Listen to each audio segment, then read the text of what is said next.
ପୂର୍ବତନ ବିଧାୟକ ତଥା ପୂର୍ବତନ ବରିଷ୍ଠ ମନ୍ତ୍ରୀ ସୁରେନ୍ଦ୍ରନାଥ ନାୟକଙ୍କର ତାଙ୍କର ଦୁଃଖଦ ଦେହାନ୍ତ ହେଇଛି ଏବଂ ଆଜି ତାଙ୍କର ମରଶରୀର ଏ ବିଧାନସଭା ପରିସର ଭିତରକୁ ଅଣାଯାଇଛି ଏବଂ ତାଙ୍କୁ ଆଜି ଗଭୀର ଶ୍ରଦ୍ଧାଞ୍ଜଳି ଜ୍ଞାପନ କରାଗଲା। ସୁରେନ୍ଦ୍ରନାଥ ନାୟକ ସେ 7 ଥର ବିଧାୟକ ଥିଲେ ଏବଂ ମନ୍ତ୍ରୀ ମଧ୍ୟ ଥିଲେ। ତାଙ୍କର ରାଜନୈତିକ କ୍ୟାରିୟର ଜଣେ ଚେୟାରମ୍ୟାନ୍ ହିସାବରେ ଆରମ୍ଭ କରିଥିଲେ।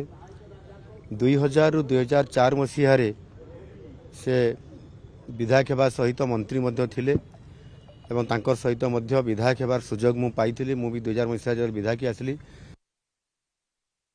ଭାବରେ ମିଶିଛି।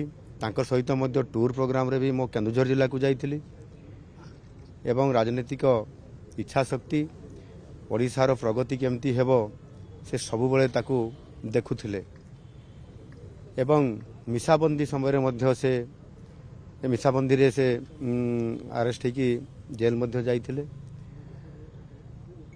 ନିଶ୍ଚିତ ଭାବରେ ଆଜି ଓଡ଼ିଶା ଜଣେ ଆଗ ଧାଡ଼ିର ରାଜନୈତିକ ବ୍ୟକ୍ତିକୁ ନେତାଙ୍କୁ ଆଜି ହରେଇଛି।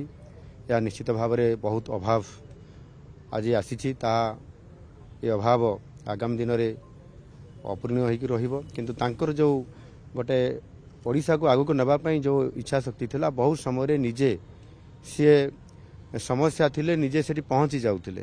ହସ୍ପିଟାଲରେ ପେସେଣ୍ଟ ଦେଖିଲେ ନିଜେ କାହାକୁ ନ ଜଣେଇକି ବି ପହଞ୍ଚି ଯାଉଥିଲେ। ମୁଁ ଥରେ କେଉଁଝର ଫେରିବା ସମୟରେ ମଧ୍ୟ ସେ ମୋ ସହିତ ଥିଲେ ଏବଂ ମୋତେ କହିଲା ମେଡ଼ିକାଲ ଯିବା ପେସେଣ୍ଟ ଦେଖିବା ପାଇଁ ରାତି 10ଟା ବେଳେ। ତ ଏ ପ୍ରକାରର ଗୋଟେ ପ୍ରାକ୍ଟିକାଲ ଲୋକଙ୍କର ସେବା କରିବାର ମନୋଭାବ ତାଙ୍କ ପାଖରେ ଥିଲା।